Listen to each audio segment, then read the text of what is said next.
Indie developers have become a mainstay in modern gaming. What was once too costly and resource-intensive for most regular people to bother with has become something anyone with the means and know-how can attempt, and it's opened up all kinds of new ideas and new takes on existing genres that we'd never seen before.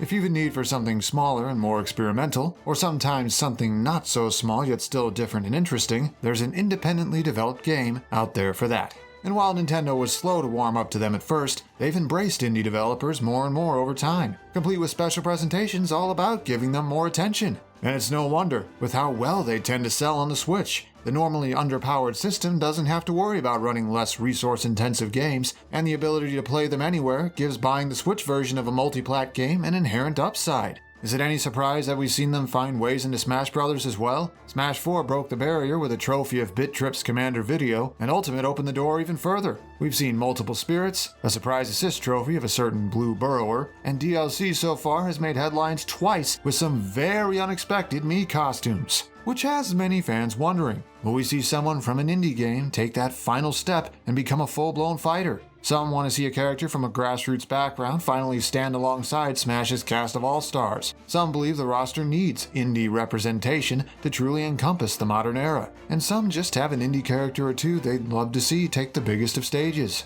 This is Challenger Approaching, where we take a character who isn't playable in Smash yet and go deep into detail on what they could be like if they got in for real. Our challenger this time is a modern icon of indie gaming who actually hasn't been brought up much in Smash speculation. But regardless of what their chances, perceived or actual, may be, I want to take a look deep below the surface and show just what this character is capable of.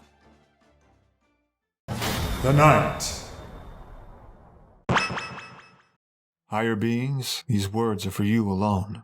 Though hailing from a game known as Hollow Knight, its player character is referred to simply as the Knight. Through the eyes of this silent, masked wanderer, the player ventures into the ruins of the insect kingdom of Hallownest, gaining new abilities and facing ever greater threats the deeper one delves. A Metroidvania title in the classic sense, the world of Hollow Knight is vast, interconnected, and begs to be explored. Each segment of Hallownest and its surroundings offers new trials to overcome and new skills and upgrades to find, which then allow access to even more of its depths. Yet Hollow Knight takes these time-worn trappings of gameplay and melds in aesthetics, narrative, and challenge reminiscent of Dark Souls. Yes, calling something Souls-like is cliché nowadays, but Hollow Knight truly embraces it. Much of the story is told in fragments of lore and dialogue that piece together over the course of the game. Enemies and bosses prove an increasingly greater threat as you progress, placing emphasis on learning their attack patterns and understanding when to strike back, all while never feeling truly unfair.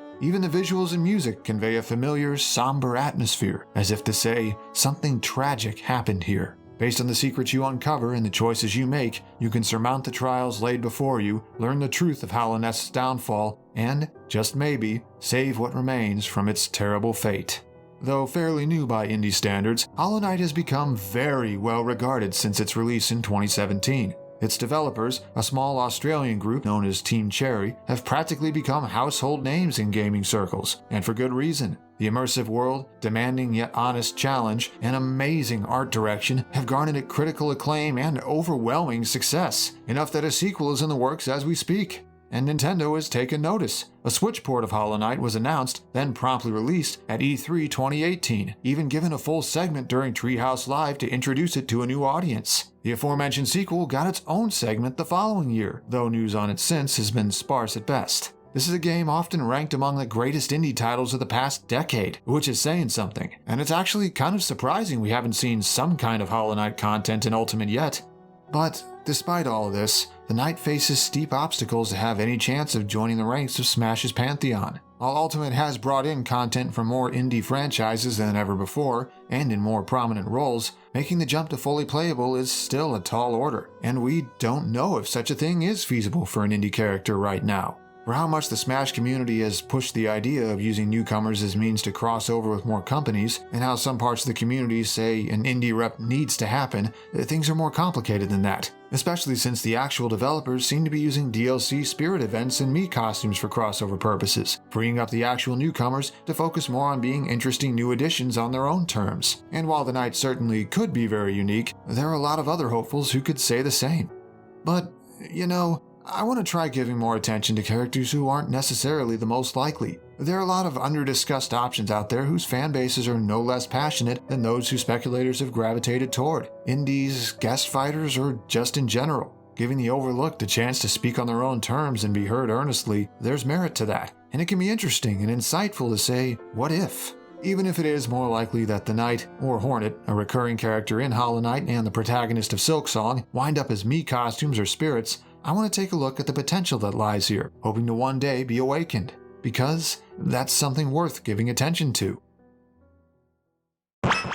So, let us ask, what if? What would the Knight be like in Smash? Despite having such a simple design, translating the Knight visually wouldn't be as easy as it seems. A big reason why the design works so well in Hollow Knight is because it fits so well into the game's painting-like aesthetic. Translating the design one-to-one into Smash's default art style probably wouldn't look the greatest, though I also don't think overhauling the design is the answer either. What could work is a 3D model with some painting-like shading and elements applied, almost like a blend of Smash and Hollow Knight visuals. Recent Smash titles have pushed toward making some characters better resemble their original art styles, so it could work here as well. The key would be allowing the Knight to feel like a part of Smash's environment while also feeling just a little out of place, in a cool kind of way, not an uncanny valley one. Working out the Knight's animations would be easier. Take what already exists in its home game and build from there while keeping things on brand thematically. We'd be aiming for movements and attacks that come off as unnaturally calm, practiced, and fearless, as if by someone seemingly blank and emotionless on the surface, yet with signs of more than that beneath the mask. Basically, if handled right, the apparent lack of personality could itself be an interesting personality. Alright, I got a really cool idea for the Knight's alternate colors. While we want to keep its dark body and bone-like mask mostly the same regardless of the palette, sort of like how Pac-Man is always some shade of yellow with red boots, we can focus on changing its cloak instead. And we can have the cloak's color scheme change 2 palettes based on the ones used in different sections of Hollow Nest in-game. From the Fog Canyon's faded violet, to the orangish brown of the fungal wastes, to the green paths, well, green, there's a lot of variety on offer. We could also have an alt with a bright blue cloak resembling the temporary extra health granted through lifeblood, a golden cloak inspired by the hive blood charm, or a pale white one based on certain spoilers. Now let's cover the Knight's stats and other attributes. Like the game it hails from, a simple design belies a much more complicated story.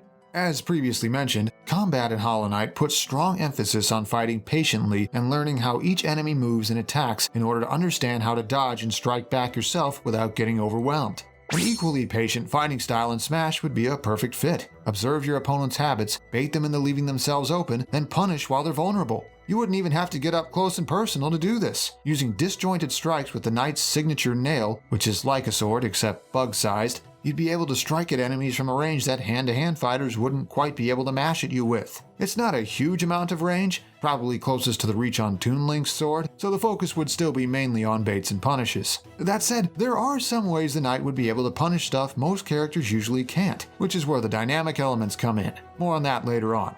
As far as the actual numbers go, the Knight is quite small, as you'd expect from a bug, albeit one sized up to fit Smash's environment better the same way Olimar was. Among the smallest characters in the game, the Knight would be pretty difficult to hit at times, which fits right into its punish-heavy fighting style. But with that short stature comes equally low weight, barely above the bottom 10 of the current roster. The Knight wouldn't be able to take many hits before getting sent flying, so it would be important to avoid overextending and getting punished yourself. It also helped carry over the feel of actually playing Hollow Knight, since your max health in that never gets very high unless you run specific charm setups. Mobility overall is a mixed bag. With a decently fast walk and notably fast initial dash based on the animation used when dashing with the Mothwing cloak, the Knight has legitimately good burst movement on the ground and an easy time making small adjustments in spacing. However, its air movement and fall speed are below average, and its run speed is pretty mediocre, again putting emphasis on playing patiently in neutral situations. Ordinarily, this would make a character struggle against full-blown zoners, but the Knight actually doesn't if you have the right options available. You'll see later on. Having pretty solid, and mostly safe, recovery despite subpar airspeed also helps, along with being able to wall jump, based on the Mantis Claw power-up, to open up more routes for recovering. You could even get more mileage out of your recovery, if you know how. You'll see. The Knight's offensive stats are hard to put into numbers, with some moves that are decently quick by sword standards but deal mediocre damage, and others that are strong but slow and committal. They're hard to truly rate. What you see here is a rough average, more or less. Playing as the knight would require understanding which types of attacks to use when. Generally speaking, you'd be using the faster but weaker ones most of the time, saving the powerful stuff for when you catch an opponent leaving themselves open. And again, that can happen in more ways than with typical characters. I promise it'll all make sense by the end.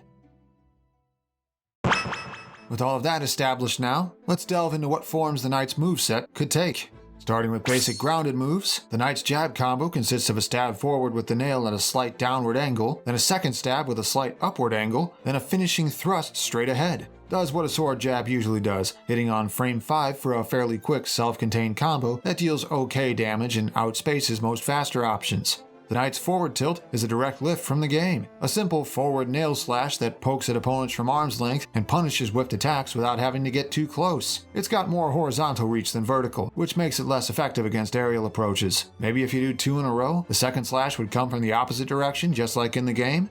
The up tilt's another one directly pulled from Hollow Knight, a vertical slash this time with many similar properties and frame data as the forward tilt. A competent anti-air that also pressures low platforms, it's good for disrupting landings, particularly stall and fall moves like Game & Watch's down air. Could even start combos at lower percents, especially if it hits someone at ground level immediately in front of you. Now for something interesting, a down tilt inspired by the long nail charm that increases your nail's max reach. For this move, the knight performs a low stab with visuals that cover up the nail's model and reach further than the blade itself. It's a move with subpar startup that reaches further than the knight's usual neutral tools, letting you sneak the hitbox under a higher up attack you know is coming. It deals forward knockback, more for forcing people off stage than starting combos. Ready for something a little stronger? The knight's dash attack pulls from one of 3 nail arts you can learn over the course of the game. The dash slash has the knight pause mid-run to charge briefly, then lunge ahead and deliver a powerful slash with impressive range. Reaching nearly as far as Shulk's forward smash, it also has enough power on it to basically be a running smash attack. The downside? Taking so long to come out that only DDD's famous faceplant is slower. The knight's smash attacks all have the potential to deal some big hits, if used correctly. Starting with a forward smash based on another of the nail arts, this one performed in-game when standing still instead of dashing. A powerful slash with a huge hitbox and even a secondary late hit that lingers for a few extra frames, it'd be very effective at ending stocks if you can hit with it. Since it'd be very laggy and very slow to come out. We're talking like frame 24 at the absolute earliest. Changing tactics for the up smash, this one's based on an optional spell you can pick up. Howling Race conjures a screaming mass of magic that covers the knight from above. It's another big and hard-hitting attack that even deals 3 hits in quick succession that make it last a while as well. But once again, you need to make it count, since it'd leave you wide open if you miss it, and it'd take over a third of a second just to come out. It'd also have an additional cost. More on that later on. The knight's down smash pulls from the third and final nail art, a rapid spinning slash that continuously strikes any enemies nearby. A multi-hit attack that deals a lot of damage if the whole thing connects. It's got the drawback of being a huge commitment, not unlike Shulk's down smash, that leaves you wide open from above if you miss. All 3 of the knight's smash attacks share similar traits, all particularly powerful yet committal. Part of this character's learning curve would be recognizing when your opponents are vulnerable to getting hit by them. On to the knight's aerials, and we start with something very different. Thorns of Agony is an obtainable charm that generates a counterattack anytime you take damage. Smash can interpret it as an aerial that is highly unusual by neutral air standards, as the knight sprouts dark thorns from its body that strike at enemies from all sides. A multi-hit neutral air with big hitboxes for high damage total, but as you probably guessed, it's unusually slow for a move of its type, making it not only the slowest of the knight's aerials, but the slowest neutral air we currently have. Landing with it can combo into a couple things for what it's worth. The knight's forward air is less crazy. A forward swing of the nail based on the in-game animation, it's very similar to its tilt counterpart, though with knockback at a bit different of an angle. A decently quick move for spacing and whiff punishing that doubles as the knight's most consistent out-of-shield option, though not its best one. Well, we don't want to just have generic nail slashes for the rest of the aerials, so let's mix it up a little with a back air where the knight leans back a little and swings twice. Unlike most of its faster moves, the 2 hits here combine for actually pretty solid damage, though they also have less range than usual. Works best as a combo finisher, or a quick burst of damage if you have nothing better you can do at the moment. The knight's up air is not a 1-to-1 copy from the game, instead swinging the nail in more of a semicircle motion. It's a solid combo move and juggling tool for keeping opponents airborne with a surprisingly quick animation, though just like the back air, its range ain't the greatest, and it won't be ending stocks at any percent that matters. Here's something interesting. The Knight's down air could use the animation from the game, complete with its platforming utility. Strike an enemy, shield, or certain stage surfaces, and you'd bounce off them. It allows for mix-ups in ways typical down airs don't, even comboing into a few things at low percents. But as you'd expect, it doesn't spike, its damage is merely decent, and it's on the slower side for a move meant more for utility. For the Knight's grab game, let's tap into something we haven't yet, with grab animations where it holds out one hand and attempts to snare an opponent using the sentient darkness of the void. A set of disjointed grabs in the style of Zelda and Greninja, they'd be slower to come out than usual, but have notably more range to compensate. Once an opponent is held in place, pummeling would have the void swirl around them, slower than most pummels but also higher damaging. Then the Knight's forward throw would shove the enemy forward, made stronger using void magic to do so. Its back throw would have the Knight dash behind them and cast them away, dealing the highest damage of its throws. Then an up throw that flings the opponent upward, and a down throw where the void engulfs them for multiple hits before dispersing completes the set. The latter would even be a combo starter up through around 40%. But if you're looking to end stocks, you'll need to look elsewhere. The Knight doesn't have a kill throw. Well, at least not until unreasonable percents like 170 or higher. Finally, a few extra touches, like using the Monarch wings for the Knight's double jump animation. Maybe it could also share some properties, like being slower to activate than most other double jumps but also going further. Would depend on if having slower double jump mix-ups would make it too hard to get some key punishes. And then we have some options for taunts, such as one where the Knight bows solemnly toward its foe, one where it brandishes its nail as if beckoning the opponent to fight, and one where it pulls out a hand-drawn map as if making sure it isn't lost again. We've all been there, haven't we? Alright, we've one more set of abilities left to cover. The Knight's specials are even more important to its moveset than most fighters, and you'll soon see why.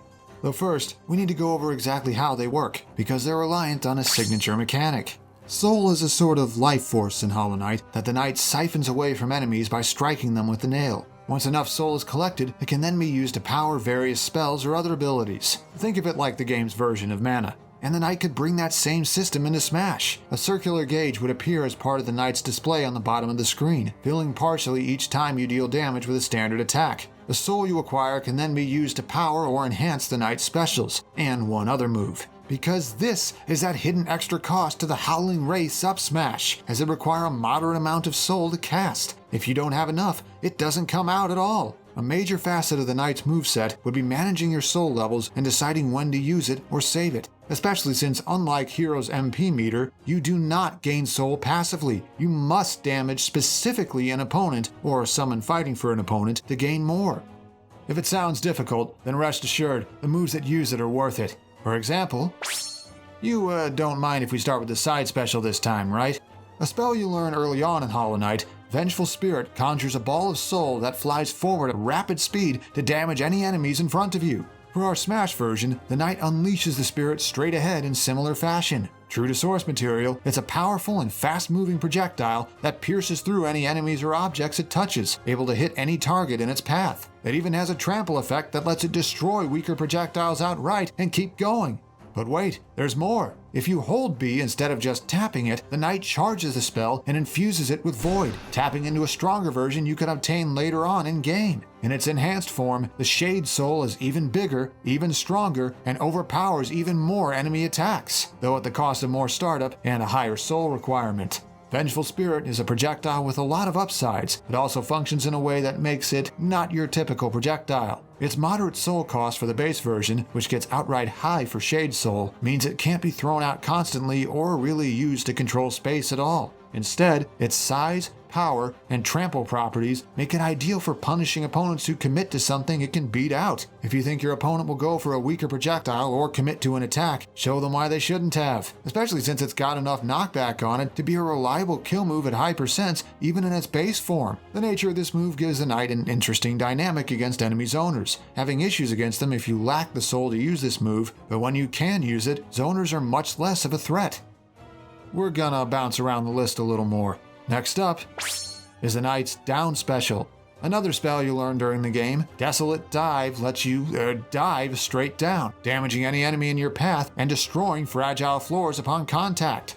On use, the Knight gathers soul and goes into the dive, falling a great but not infinite distance. Anyone who doesn't get out of the way takes significant damage and gets sent flying. Hitting the ground or a platform even generates an extra shockwave of soul that can also deal damage in similar fashion to the stars on DDD's jump. And if used while on the ground, the knight leaps up a short hop's height before starting the dive, complete with a launcher hitbox that pulls in any enemies who are right next to you. And if you hold B to enhance this one, its void counterpart, Descending Dark, is even stronger and spikes any enemies caught by the start of the dive. Despite how tempting it may sound to just throw out, Desolate Dive, and its enhanced form, work best when saved for landing mix-ups when your opponent is vulnerable to them, or as high-up edge guards to cover the ledge against telegraphed recoveries. And due to the surprisingly quick startup of the base version even when on the ground, it's also technically the knight's best out-of-shield attack if you have the soul to use it. But don't overuse it, since it does carry a significant soul cost that gets even higher when enhanced. It's still very unsafe on shield upon landing, and using it off stage when you're not high in the air is a stupid death waiting to happen.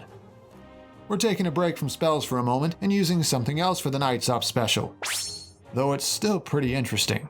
Progressing far enough in Hollow Knight lets you obtain an upgrade that infuses the Mothwing Cloak with void energy, allowing you to merge into darkness during your dash and evade enemy attacks while moving. On use, the knight morphs into shade form and dashes ahead in whichever direction is held, cardinal or diagonal, so any of 8 directions. While in this form, the knight is completely intangible, unable to affect enemies or be damaged by any attacks. Which means that despite the animation resembling the Space Animals Up specials, it actually functions more like a Mewtwo-style teleport. Though its distance is below average by recovery standards, the intangibility makes it very safe against edge guards, and unlike the knight's other specials, the base version has no soul cost, meaning you'll always be able to use it if necessary. But if you do charge it and expend a minor amount of soul, it taps into the Sharp Shadow charm, altering the knight's appearance during the dash, increasing the distance traveled, and adding a hitbox that lets the dash inflict damage.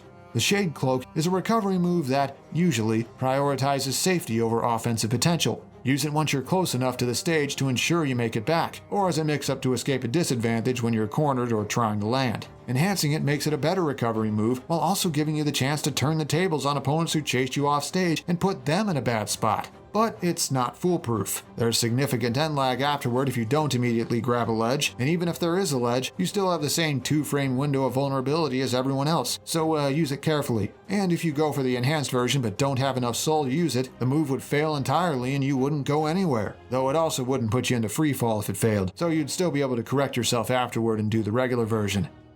So what does that leave for the neutral special? I wanted to save it for last because it's very different. An ability you have in Hollow Knight from the start, standing still and focusing lets you channel the soul you've obtained to restore your health. This is actually your primary method of healing in the game, and a major facet of combat against bosses and stronger enemies involves learning when it's safe to commit to healing and when you'll just get hit for trying. For our Smash version, if your soul gauge is at least half filled, holding B for long enough has the knight begin to focus on the spot. After about 1 second, the gauge begins to empty and the knight begins to heal for as long as you keep focusing. The more soul you have available, the more you can heal, potentially recovering up to 25% in one go from a completely full gauge. Even more in 1v1 matches to account for the damage multiplier. With an option that effective, there must be a catch, right? And there is. Once you've committed to focusing, ending it at any point, or getting hit during it, expends all of the soul you currently have, even if you're not fully focused yet and haven't healed at all. And you also can't cancel out of the focusing animation once it's going. If you choose to heal, you have to go through with it. Focusing allows the knight to recover damage nearly at will in ways other characters simply can't, as long as you have enough soul built up to do so. But since doing it is such a commitment and renders some major parts of your moveset unusable afterward until you land a few hits without them, it carries some major costs and limitations. Just like in Hollow Knight, using it well would require understanding exactly when it's safe to go for and when it makes strategic sense to use your soul to heal instead of attack. If used tactfully, it can allow the knight to live far longer than its fragile weight would suggest. Okay, heads up. This final Smash is going to involve major story spoilers for the quote-quote true ending of Hollow Knight. If you haven't made it there yet and want to experience it first yourself, then I recommend skipping to the time you see here. Alright, ready? Because the knight's final Smash taps into the true power of the Void. its full strength unleashed by the energy of a smash ball, the knight sheds its mask and cloak and dashes ahead half a stage's distance. Any opponents caught are sent into the air above, where the knight then warps to and lies in wait for them. Tendrils of darkness extend from its body and strike the helpless foes repeatedly as the shades of countless other discarded vessels appear in the surrounding space. Then with a final eldritch roar, the vessels all at once converge on the enemies and engulf them in void for a final blow. It's already a terrifying sight to behold, but if an enemy's taken significant damage, it becomes even worse. For anyone at 100% or higher struck by the Shade's final blow forfeits their stock in an instant, sealed away into the endless darkness. This is what the Knight could be like in Smash. A masked wanderer returned to a fallen kingdom and tasked with unraveling a tale of tragedy, ruin, and what may still be done to save what remains. Though the task may be daunted, through knowledge, practice, and patience, the new skills and powers obtained can make any obstacle or foe surmountable. The Knight is at its best when fighting patiently and striking at enemies who leave themselves open, using its dynamic array of tools to do so with ease. Said moveset allows for many different types of punishes, with focus on whichever works best depending on the situation you're in and how much time you have to act. And the soul gauge and the sheer effectiveness of the moves it empowers can lead to massive swings in momentum, making for a fighter who is never truly finished until the match comes to an end. However, the Knight's most effective tools all require soul to use, meaning if you're low on it, you're stuck relying on an incomplete and underpowered kit until you can gain more. The significant cost of these same tools gives them an inherent additional risk, as squandering them leaves you much worse off compared to other characters. And if you fail to see when and how to strike back, or get too aggressive, the combination of very lightweight and inconsistent defensive tools could prove your undoing. Pretty different from the small handful of characters dominating discussion right now, huh? I wanted to go against the grain and look at someone who'd be really interesting regardless of what their actual chances are of getting in. Hollow Knight may not see much attention from Smash speculators, but it's a highly regarded game with a passionate fanbase, and I hope some content from it finds a way into Smash in the long run, whatever form that content may take. This was a character whose moveset potential is built in a way where about half the moveset basically wrote itself. If you've seen other movesets for the Knight have similar stuff, that's probably why. Though there were a few ideas I didn't end up using. I had Sharp Shadow as the dash attack at one point, Focus was the down special early on before I realized Desolation Dive made way more sense there. I thought of using a Dream Gate to teleport for the up special before I settled on the use extra soul to enhance the specials angle, and I never did find a way to work in the Crystal Heart in its Shine Spark-like dash. Covering a character like this was a different experience, and maybe I should do this more often if you all are up for it. Are there other characters in particular you'd want to see get the challenger treatment, regardless of their actual chances? Special thanks to these people here for helping make this video happen, especially to my patrons for continuing to prop me up despite how difficult things are right now. Makes me feel less like I'm on the edge of ruin. So, until next time, seriously, when will we get more news on Silksong? It's been a suspiciously long time.